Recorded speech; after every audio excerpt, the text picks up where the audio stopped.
ಇಲ್ಲಿ ನಮ್ಮ ಕಡೆ ಇಲ್ರ ಇರ್ಲಿ. ಹಾ ಬಹಳ ಅದ್ಭುತವಾಗಿರ್ತಕ್ಕಂಥ ಶ್ರವಣದ ಕಾರ್ಯಕ್ರಮ ಆತವೆಲ್ಲರೂ ಹೌದ್ ಬಹಳ ಶ್ರದ್ಧೆ ವಿಷಯದಿಂದ ಕೇಳಕತ್ತೀರಿ. ಹಾ ಹಾ ನಮ್ಮ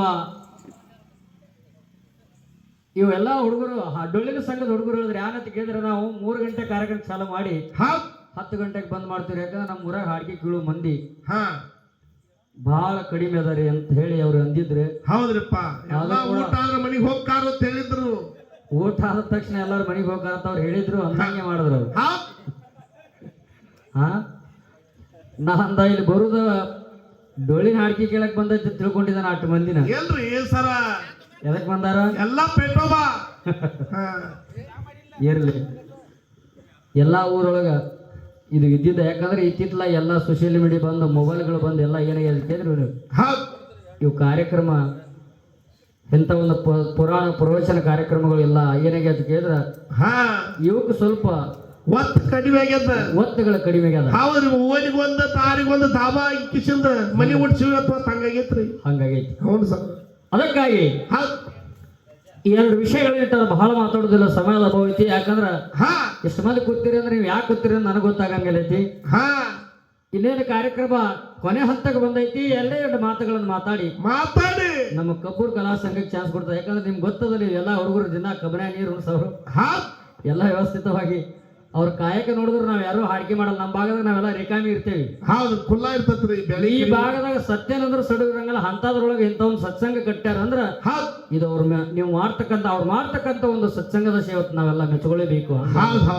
ಅಂತ ಒಂದು ಕೆಲಸದ ಒತ್ತಡದೊಳಗೆ ಕೂಡ ಸತ್ಸಂಗ ನಡೆಸ್ತಾರಂದ್ರೆ ಬಹಳ ಬಂಗಾರ ಅಂತ ಮಾತು ಹೇಳಿ ಅದಕ್ಕೆ 2 ವಿಷಯದ ಗುರು ಮತ್ತು ದೇವರು ಅಂತಕ್ಕಂಥ 2 ವಿಷಯದ ದೇವರ ಬದ್ದಲೊಳಗೆ ಅವ್ರು ಮಾತಾಡ್ಯಾರ.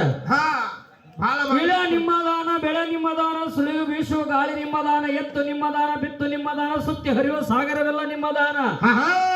ನಿಮ್ಮ ದಾನ ಉಂಡು ಅನ್ಯರ ಹೊಗಳುವ ಕುಣ್ಯಗಳ ನಂಬೆ ರಾಮನಾಥ ಅಂತ ಹೇಳಿ ಜೇಡರ ದಾಸಿಮಯ್ಯ ಈ ಮಾತು ಹೇಳ್ಯಾರಲ್ರಪ್ಪ.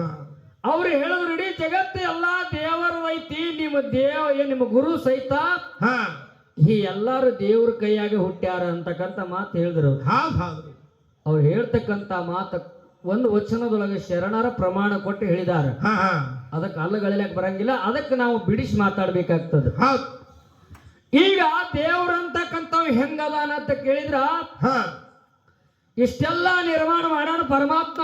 ಹೌದ್ರಿಪ್ಪ. ಇಷ್ಟೆಲ್ಲ ನಿರ್ಮಾಣ ಮಾಡಿ ಕರೆ ಅವ ಯಾರಿಗೀ ಭೇಟಿಯಾಗಿಲ್ಲ, ಯಾರಿಗೂ ಏನು ಬೇಕಂತ ಕೇಳಿಲ್ಲ, ಅವ್ರು ಕಷ್ಟ ನಷ್ಟ ಬಿಡಿಸಿಲ್ಲ ಅಂತ ನನ್ನ ವಾದ ಅದ. ಎಲ್ಲಾ ಜಗ ನಿರ್ಮಾಣ ಮಾಡಿರ್ಬೇಕಿದು. ಎಲ್ಲಾ ಜಗತ್ತೊಮ್ಮೆ ಪ್ರಕೃತಿ ಎಂಬುದು ಹುಟ್ಕೊಂಡದ. ಇದಕ್ಕೆ ಮೂಲ ಕಾರಣಿಕರೇ ಅವ್ರು ಇರ್ಬೋದು, ಇಲ್ಲಂತ ಅಲ್ಲ. ಆದರೆ ನಾವು ನೀವೆಲ್ಲರೂ ಬದುಕಿ ಬಾಳ್ಬೇಕಾದ್ರ, ಒಂದು ಉನ್ನತ ಮಟ್ಟಕ್ಕೆ ಹೋಗ್ಬೇಕಾದ್ರ, ಮೋಕ್ಷ ಮಂದಿರಕ್ಕೆ ಈ ಮನುಷ್ಯ ಜನ್ಮ ಹೋಗಿ ತಲುಪಬೇಕಾದ್ರ ಇದಕ್ಕೆ ಗುರು ಅಂತಕ್ಕಂಥ ಒಬ್ಬ ಬಹಳ ಮುಖ್ಯ ಅಂತಕ್ಕಂಥ ಮಾತನ್ನ ನಾ ಹೇಳಿದ. ದೇವರನ್ನ ನೆನಲಿಕ್ಕೆ ಬಿಡುಕರೆ ಆದ್ರ ಗುರುವಿನ ಮಾತ್ರ ಮರಿಬೇಡ. ಅರಿವಿನ ಜನ್ಮಕ್ಕೆ ಬಂದು ಮೊದಲು ಗುರುವಿನ ಮಾಡ್ಕೋತೇಳಿ ಶರಣರು ಋಷಿಗಳು ಸಂತರೆಲ್ಲ ಒತ್ತಿ ಸಾರಿ ಹೇಳ್ಯಾರವ್ರು. ಹೌದ್ರಪ್ಪ. ಹೌದಲ್ಲ. ಈಗ ದೇವ್ರ ಬದಲ ಒಂದು ಮಾತು ಹೇಳ್ತಾವ್ರಿಗೆ ಉದಾಹರಣೆ. ಈಗ ಇಂಜಿನಿಯರ್ ಅದಾನೀಗ. ಹೌದು. ಪ್ರತಿಯೊಂದ್ರೊಳಗ ಇಂಡಸ್ಟ್ರಿ ಏರಿಯಾದೊಳಗ ಪ್ರತಿಯೊಂದು ಪ್ರಾಡಕ್ಟ್ದೊಳಗೆ ಇಂಜಿನಿಯರ್ಗಳು ಬರ್ತಾರ. ಹೌದ್ರಪ್ಪ. ಸಾಲಿ ಕಲ್ತವ್ರು ಬರ್ತಾರಲ್ಲ. ಈಗ ಒಂದು ಕಾರ್ ಗಾಡಿ ತಗೋ ಅಥವಾ ಒಂದು ಎಸ್ಟಿಆರ್ ತಗೋರಿ, ಒಂದಲ್ಲ ಮಾಲ ಗಾಡಿ ಏನಂತಾರ ಟ್ರಕ್ ತಗೋರಿ. ಅದು ಎಲ್ಲ ನಿಂತು ಇಂಜಿನಿಯರ್ಗಳೆಲ್ಲ ಪ್ಲಾನ್ ಹಾಕಿ ಅದಕ್ಕೆಲ್ಲ ಏನು ಬೇಕೆಲ್ಲ ಸಾಮಾನುಗಳೆಲ್ಲ ಅದಕ್ಕ ಪಾರ್ಟ್ಸ್ಗಳೆಲ್ಲ ಜೋಡಿಸಿ ಏನ್ ಮಾಡ್ತಾರ ಕೇಳಿದ್ರೆ ಅದಕ್ಕ ಚಾಲು ಆಗಂಗ, ಮುಂದಕ್ಕೆ ಹೋಗಂಗ, ವಜ್ಜಿ ಹೊತ್ತು ಒಯ್ದು ಒಗ್ಯಂಗ ಎಲ್ಲ ನಿರ್ಮಾಣ ಮಾಡಿರ್ತಾರ. ಏನ್ ಮಾಡ್ಬೇಕೆಲ್ಲ ಪಾಡ್ಸಕ್ಕೆಲ್ಲ ನಿರ್ಮಾಣ ಮಾಡಿ ಒಂದು ಲಾರಿ ತಯಾರು ಮಾಡಿ ಇಟ್ಟಿರ್ತಾರ. ಅಂದ್ರ ಅದು ಜೀವಂತ. ಹೌದ್ರಪ್ಪ. ಎಲ್ಲಾ ಜೋಡಿಸಿದಾಗ ಅದಕ್ಕೆ ಲಾರಿಗೆ ಒಂದು ಜೀವ ಬಂತು.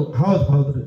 ಜೀವ ಬಂದ ಟೈಮದೊಳಗ ಇಲ್ಲಿ ರಾಯಬಾಗದಿಂದ ಇಲ್ಲಿ ಹಾಲು ಸಿರುಗುರಕ್ಕ ಕನ್ನಡ ಶಾಲೆ ಹುಡುಗರಿಗೆ ಮಧ್ಯಾಹ್ನ ಬಿಸಿ ಊಟಕ್ಕೆ ಅಕ್ಕಿ ಬೇಕಾಯ್ತಂದ್ರ ಲಾರಿಯಾಗ ಹೋಗೋದು ಮನ್ಯಾಗ ಕೂತ್ರ ಲಾರಿ ಬರ್ತೈತಿ. ಇಲ್ಲಿಗೆ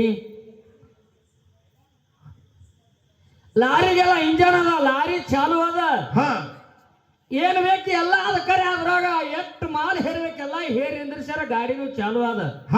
ಕರೆ ಅದ.